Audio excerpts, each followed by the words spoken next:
The story begins on a school field trip to Columbia University.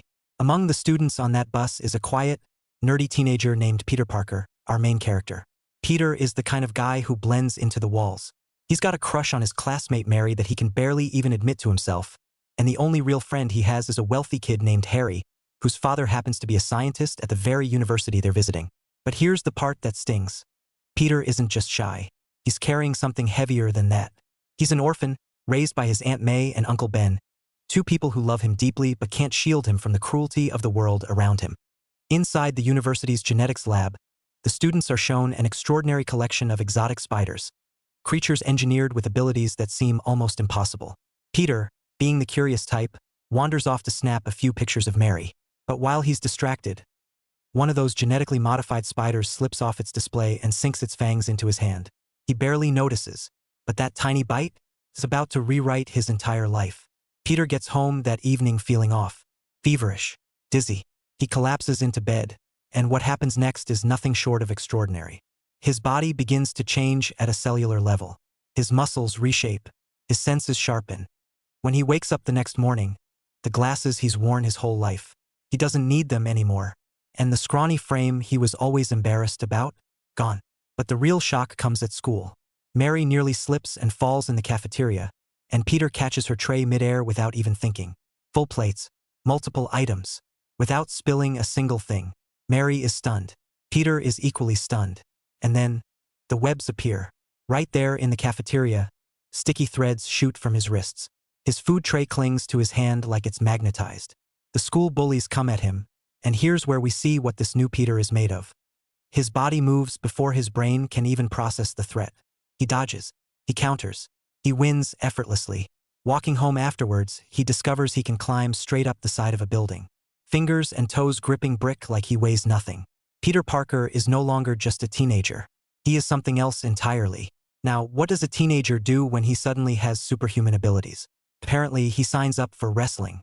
Peter designs a red and blue costume, enters a cage match tournament under a stage name, and proceeds to dismantle professional wrestlers like they're made of paper.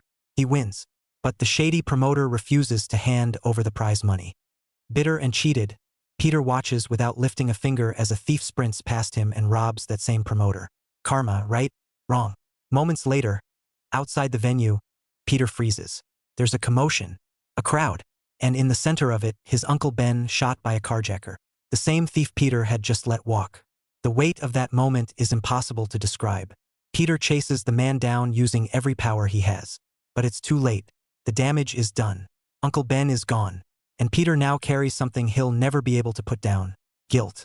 And his uncle's final words echo in his mind. With great power comes great responsibility. Meanwhile, on the other side of the city, something dark is taking shape. Harry's father, Norman Osborn, is a brilliant but unstable scientist racing to complete a military weapons contract. Desperate not to lose his funding, he does the unthinkable. He tests an experimental formula on himself. The results are catastrophic. The serum doesn't just enhance his strength, it fractures his mind. A second, monstrous personality begins to emerge. One that feels no guilt, no mercy, no limits. In a horrifying moment of madness, Norman kills his own assistant and barely registers what he's done. The Green Goblin has been born, and the city has no idea what's coming. Driven by grief and his uncle's words, Peter commits fully to using his powers for good. He becomes Spider-Man, swinging between skyscrapers, appearing at crime scenes before police can even respond, saving lives with a combination of speed, strength, and that extraordinary sixth sense that warns him of danger before it arrives. The city becomes obsessed. Who is this masked figure? A superhero? A science experiment? The newspapers go wild. And here's the irony. Peter lands a job at the Daily Bugle selling photographs of Spider-Man. His own photographs. Of himself. His editor hates Spider-Man. Peter keeps cashing the checks. Things come to a head at a major city festival. A massive public celebration that Norman, now completely consumed by the Goblin persona, decides to turn into a massacre. He arrives on a military glider, and at first the crowd thinks it's part of the show. Then he drops a bomb into a building. Chaos erupts.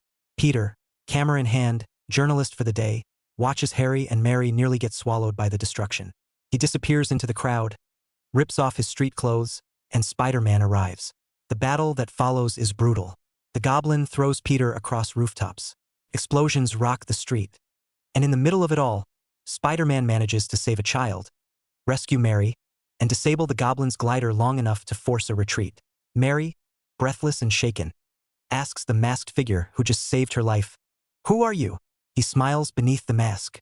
"Your friendly neighborhood Spider-Man." But the goblin isn't done. Not even close. Norman comes to Peter with a terrifying offer: join him.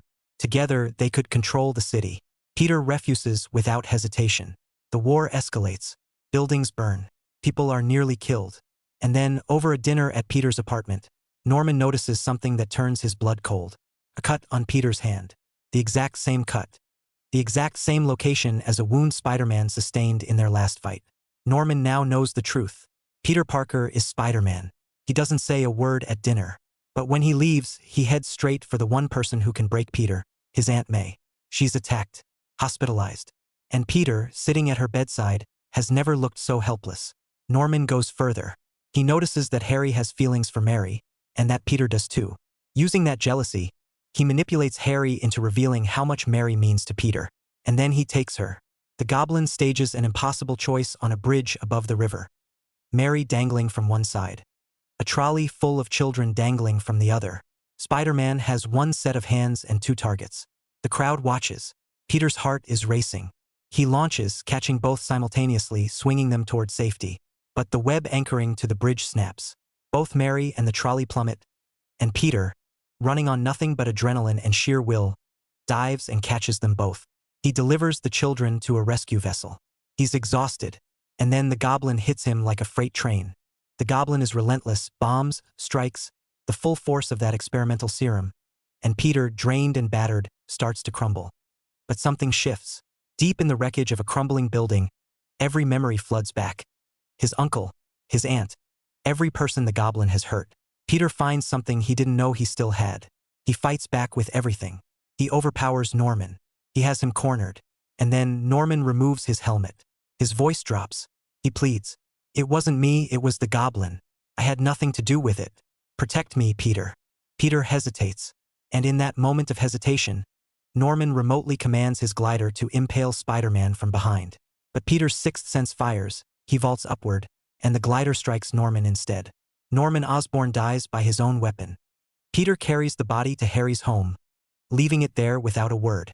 Harry doesn't know what happened. Not yet. The story closes at a cemetery. Peter stands at his uncle's grave, the weight of everything on his shoulders. Mary finds him there.